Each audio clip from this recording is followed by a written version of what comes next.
24살 신임 여직원 민지에게 그 할아버지는 그저 매일 청소하러 오는 따뜻한 분이었습니다. 수수한 작업복을 입고 묵묵히 바닥을 닦으며 가끔 건네는 조용한 위로의 말들. 하지만 민지가 모르는 사실이 하나 있었죠. 그 전에 잠깐 이 영상이 마음에 드셨다면 구독과 좋아요 부탁드립니다. 그럼 지금부터 시작되는 이야기 속으로 함께 들어가 볼까요? 호텔 프런트 데스크 앞에 선 민지의 손바닥에는 촉촉한 땀이 맺혀 있었습니다. 입사한 지 2달째 접어들고 있지만 여전히 매일 아침이 긴장의 연속이었죠. 이른 아침 7시부터 시작되는 출근길, 지하철에서 내려 호텔 정문을 바라볼 때마다 가슴이 두근거렸습니다. 24살 민지에게 이곳은 꿈을 펼칠 무대이면서 동시에 매일매일이 시험 같은 곳이었어요. 민지 씨, 오늘도 힘내세요. 경비원 아저씨의 따뜻한 인사를 받으며 직원 출입구로 향하는 민지의 발걸음에는 어딘지 모를 무거움이 깃들어 있었습니다. 화려한 대리석 바닥과 샹들리어가 반짝이는 로비를 지나면서도 마음 한구석은 늘 조마조마했죠. 과연 오늘은 실수 없이 하루를 마칠 수 있을까 하는 불안감이 항상 따라다녔거든요. 호텔 내부의 분위기는 겉으로 보기엔 우아하고 세련되어 보였지만 실제로는 차가운 위계 질서가 뚜렷하게 자리 잡고 있었습니다. 선배들의 말투에서는 신입을 대하는 냉소적인 태도가 느껴졌고 매사에 완벽을 요구하는 조직 문화 속에서 민지는 하루하루를 버텨나가고 있었어요. 신입이 뭘 안다고 아직 멀었어. 이런 말들이 일상처럼 들려왔죠. 그런 팍팍한 일상 속에서 민지에게 작은 위로가 되어주는 존재가 있었습니다. 바로 매일 아침 일찍 청소를 하러 오시는 할아버지였어요. 수수한 회색 작업복을 입고 조용히 걸레질을 하시는 모습을 처음 본 건 입사 첫 주였죠. 키는 그리 크지 않으셨지만 반듯한 자세로 꼼꼼하게 바닥을 닦으시는 모습에서 묘한 품격이 느껴졌습니다. 안녕하세요. 어느 날 민지가 먼저 인사를 건넸을 때 할아버지는 살짝 놀라시는 듯 하다가 곧 따뜻한 미소를 지으며 고개를 끄덕이셨어요. 아, 네, 안녕하세요. 그분의 목소리는 생각보다 차분하고 온화했습니다. 그날부터 민지와 할아버지 사이엔 작은 인사가 오가기 시작했죠. 날이 갈수록 두 사람의 대화는 조금씩 늘어갔습니다. 오늘도 일찍 나오셨네요. 젊은 분이 참 부지런하시구나. 이런 짧은 말들이 오가면서 자연스럽게 말동무가 되어갔어요. 할아버지는 항상 겸손한 말투로 민지를 대했고 가끔씩 건네주시는 조언들은 마치 인생의 선배가 후배에게 전해주는 지혜 같았습니다. 힘든 일이 있으면 너무 마음에 담아두지 마세요. 시간이 지나면 다 지나가는 거니까. 어느 날 특히 힘들어하는 민지를 보시고 할아버지가 조용히 말씀하셨어요. 그 순간 민지의 마음에는 따뜻한 위로가 스며들었습니다. 가족도 아니고 오래 알고 지낸 사이도 아닌데 왜 이 할아버지의 말은 이렇게 마음에 와 닿는 걸까요? 시간이 흘러가면서 민지와 할아버지 사이의 관계는 단순한 인사를 넘어서 진정한 인간적 유대감으로 발전해 갔습니다. 어느 날 아침 일찍 출근한 민지가 로비에서 할아버지가 청소 도구를 정리하시는 모습을 보게 되었죠. 도움이 필요하시면 말씀하세요. 민지가 다가가자 할아버지는 잠시 망설이시더니 그럼 이것 좀 들어주실래요? 하시며 무거운 청소기를 가리키셨어요. 그날부터 민지는 종종 할아버지의 청소 일을 도와드리기 시작했습니다. 출근 시간보다 조금 일찍 나와서 청소 도구를 옮기거나 바닥에 떨어진 휴지를 주워 담기도 했죠.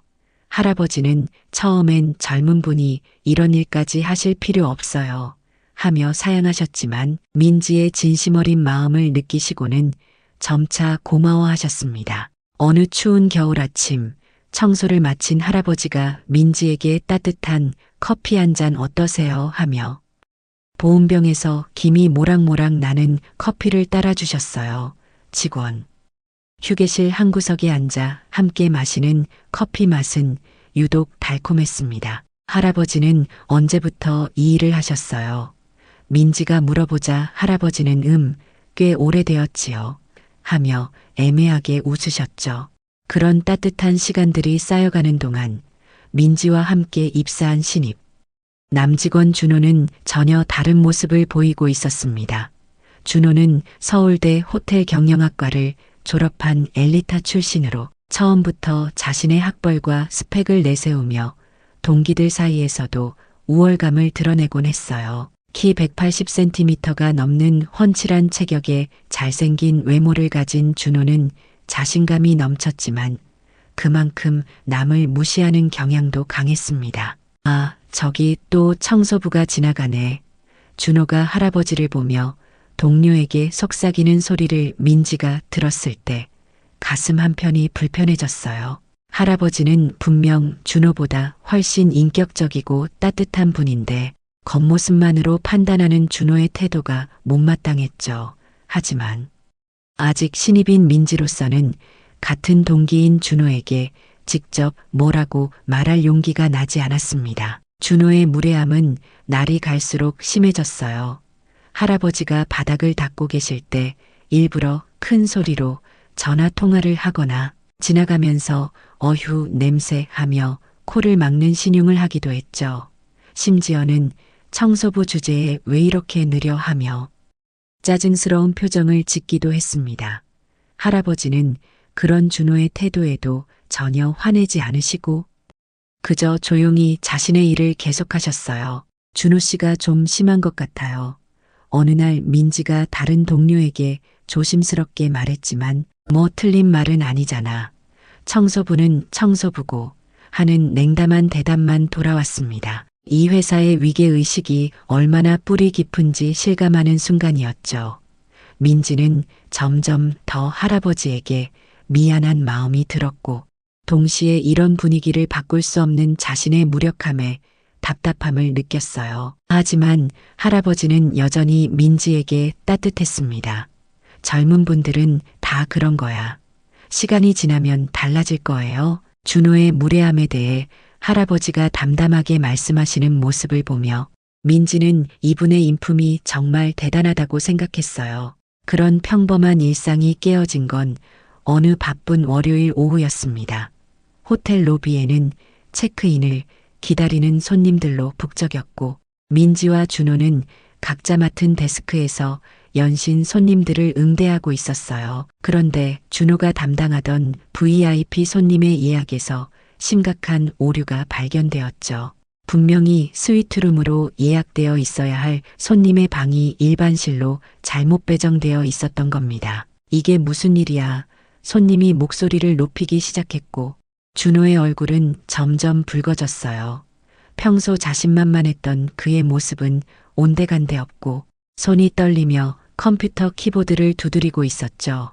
죄송합니다. 잠시만 확인해 보겠습니다. 준호가 당황하며 말했지만 문제는 쉽게 해결되지 않았습니다. 다른 스위트룸들도 모두 예약이 차 있는 상황이었거든요. 상황은 점점 악화되었습니다. VIP 손님은 화가 나서 이런 식으로 호텔을 운영하느냐며 소리를 지르기 시작했고 주변 다른 손님들의 시선도 집중되었어요. 준호는 식은땀을 흘리며 매니저를 부르려 했지만 마침 매니저는 다른 급한 일로 자리를 비운 상태였죠. 그 순간 준호는 지금까지 경험해보지 못한 극도의 스트레스와 당황감에 휩싸였습니다. 아, 정말 준호가 주먹을 쥐며 중얼거렸을 때 마침 할아버지가 로비 한쪽에서 조용히 바닥을 닦고 계셨어요. 평소보다 더 꼼꼼하게. 대리석 바닥을 닦으시는 할아버지의 모습이 준호의 눈에 들어왔죠. 그 순간 준호의 머릿속에는 저런 한가한 사람들은 참 좋겠다는 생각이 스쳤습니다. 자신은 이렇게 힘들어 죽겠는데 저 청소부는 여유롭게 바닥이나 닦고 있다는 분노가 치밀어 올랐어요. 문제는 그 다음에 일어났습니다. 급하게 사무실로 뛰어가려던 준호가 할아버지가 놓아둔 물걸레와 부딪히면서 넘어질 뻔했던 거죠. 겨우 중심을 잡은 준호는 그 순간 참고 있던 분노가 폭발했습니다. 앞 좀 보고 다니시라니까요. 준호의 목소리가 로비 전체에 울려 퍼졌어요. 주변에 있던 손님들과 직원들이 모두 이쪽을 바라보는 상황이었죠. 할아버지는 당황하시며 죄송합니다. 제가 조심하지 못해서 하며 고개를 숙이셨지만 준호의 분노는 거기서 멈추지 않았습니다. 정말 짜증나네. 이런 때 왜 여기서 어슬렁거리고 있어요? 준호가 소리치는 동안 할아버지는 황급히 걸레를 치우려고 몸을 숙이셨어요. 그런데 그 순간 준호가 홧김에 발을 뻗어 할아버지의 다리를 걷어찬 겁니다. 아, 할아버지가 작은 신음을 내며 바닥에 무릎을 짚으셨어요. 그 모습을 본 민지는 즉시 달려갔습니다. 할아버지, 괜찮으세요? 민지가 부축하며 일으켜드리는 동안 준호는 여전히 청소부 주제에 길을 막고 있으면 어떻게 해요라며 목소리를 높이고 있었죠. 준호 씨, 지금 뭐 하는 거예요? 민지가 강하게 질책하자 준호는 잠시 멈칫했습니다. 주변 사람들의 싸늘한 시선이 느껴지기 시작했거든요. 청소부 주제에 준호가 중얼거리며 변명하려 했지만 다른 직원들까지 고개를 흔들며 혀를 차는 모습을 보고 당황하기 시작했어요. 민지는 조용히 할아버지를 부축해 안전한 곳으로 모시고 자리를 정리했습니다. 그 다음 날 아침 준호는 평소보다 늦게 출근했습니다. 어젯밤 내내 잠을 제대로 이루지 못했거든요. 로비에서 일어난 일이 자꾸만 머릿속에 맴돌았죠. 아무리 생각해도 자신이 너무 심했다는 생각이 들었지만 이미 벌어진 일을 되돌릴 수는 없었어요. 게다가 주변 동료들이 자신을 바라보는 시선이 예전과 달라진 것 같아서 더욱 불편했습니다. 출근해서 데스크에 앉자마자 내선 전화가 울렸어요. 준호 씨 계시나요? 인사팀에서 걸려온 전화였죠. 네, 저인데요. 준호가 대답하자 전화 너머로 평소와는 다른 긴장된 목소리가 들려왔습니다. 지금 즉시 본관 최고층 회장 집무실로